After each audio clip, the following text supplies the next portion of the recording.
protecting each and every one of our own innocent citizens from Russian missiles, bombs, and drones. In more than a year of war, Ukraine has made significant progress in this area. Modern air defense systems such as Patriot, SAMP-T, or IRIS, mobile fire teams that rush to positions whenever needed, and aviation that has learned to destroy aerial targets coming from Russia. This exists, but it is still not enough. That is why Ukrainians have taken it upon themselves to close the skies over our country.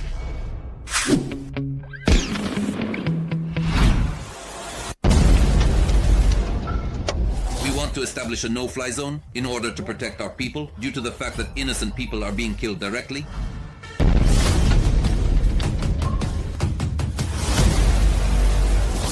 Knowing that new strikes and casualties are inevitable and will continue to occur, NATO has deliberately decided not to close the skies over Ukraine despite ongoing appeals for protection.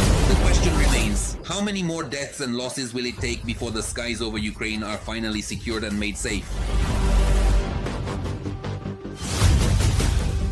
Tired of endlessly asking such questions and explaining the need to close the skies over Ukraine, our defense forces began to act on their own. After all, taking control of the airspace has become a matter of survival for the entire nation. The first step towards success was the memorandum signed between Turkey and Ukraine at the beginning of July 2023. In particular, the countries agreed on military cooperation and announced the production of drones on Ukrainian territory. This concerns cooperation in the military-industrial complex, in technology development, aid drone production, and other strategic sectors, as well as other key areas.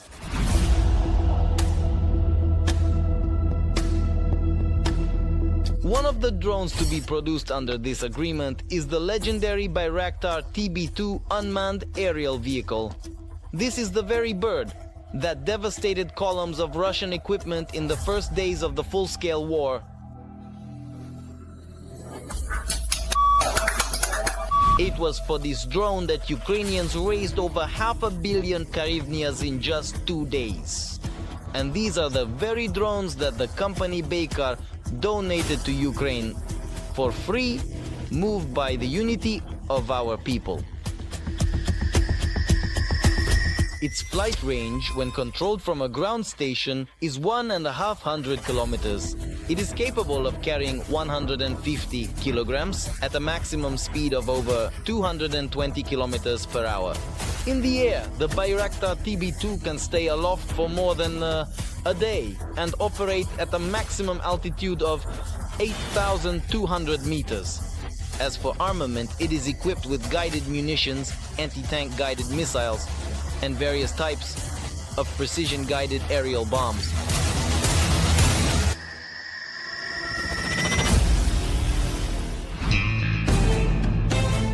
The second drone that is to be produced in Ukraine is a more recent development, the Bayraktar Akinci. This is a high-altitude, long-range strike UAV equipped with a Ukrainian turboprop engine. It underwent testing at the end of 2019. This drone has a range of 7,500 kilometers. The allowable payload weight is 1.5 tons. At the same time, its maximum speed is over 360 kilometers per hour. This unmanned giant can climb to an altitude of more than 12 kilometers and stay airborne for about 25 hours. At the same time, the drone can be armed with air-to-air missiles, smart munitions, anti-tank missiles, as well as cruise missiles with a strike range of over 270 kilometers.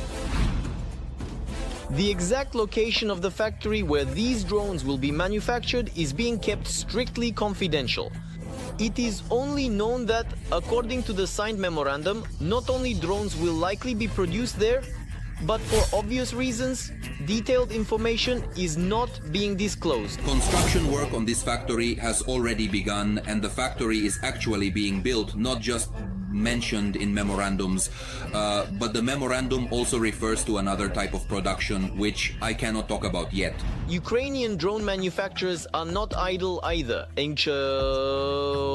It is known that back in mid-2019, Ukraine presented a prototype of its own long-range strike drone. Sokol 300 is a development by the Domestic Design Bureau, Luch. The declared flight range is almost 3,500 kilometers.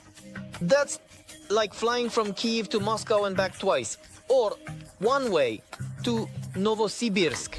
This optics, for example, allows you to detect movement from an altitude of 3, 5, or even 10 kilometers at a distance of up to 50 kilometers. Range to avoid anti-aircraft fire. A significant number of drones are now covering the skies over the positions of the Ukrainian armed forces, as well as in frontline zones. Hundreds of Western drones were purchased mainly by volunteer organizations, and now they are an integral part of almost every unit of Ukraine's defense forces. The war that is happening now is an army, well, a war of artillery and drones. This topic is very relevant right now, and it is extremely important for everyone directly involved in the defense of Ukraine. But whereas before we had to crawl on our bellies through minefields, go behind enemy lines, and somehow adjust artillery or gather intelligence, now it's enough to launch a little drone like this and fly it over there. In peacetime, essentially a toy has truly become a formidable weapon in war. Dozens of videos showing explosive devices dropping on the heads of the rashists have taught these uninvited guests to listen carefully to every rustle and to keep their heads held high. Not out of pride for the so-called second army in the world, but so they don't miss the next gifts from the sky, courtesy of the Ukrainian armed forces. With a little drone like this costing 50,000, well, you can't really kill anyone or anything like that. Here it's about demoralizing the enemy personnel as much as possible, constantly, as we say, keeping them on edge. There are sections of the front where our guys are working. They're so afraid that they don't even dare to leave their dugouts during the day. Ukrainian ingenuity and resourcefulness have also made it possible to convert ordinary civilian drones into combat drones. Homemade drop systems, more powerful munitions, and reinforced control panels for greater range.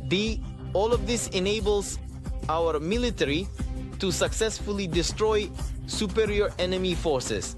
This kind of household drone modified for military use can, on the one hand, adjust artillery fire, and on the other hand, it can fly out and conduct a reconnaissance. That is, identify the locations for the personnel, the movement of columns, and the storage of equipment. There are also drop systems, but that's a separate story.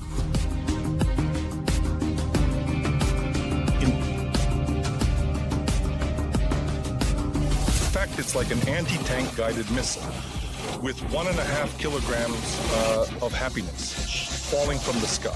500 millimeters of armor penetration. In fact, it's a flying anti-tank guided missile.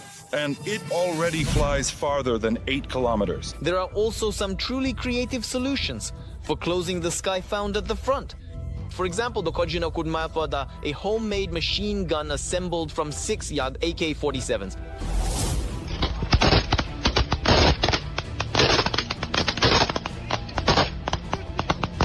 But such homemade devices are becoming increasingly rare among the military. Anti-aircraft systems and military air defense are being supplied to Ukraine by Western partners slowly but steadily. So, as practice has shown, the phrase, "this country cannot be defeated," actually applies not to Russia, but to those who have truly stood up to them.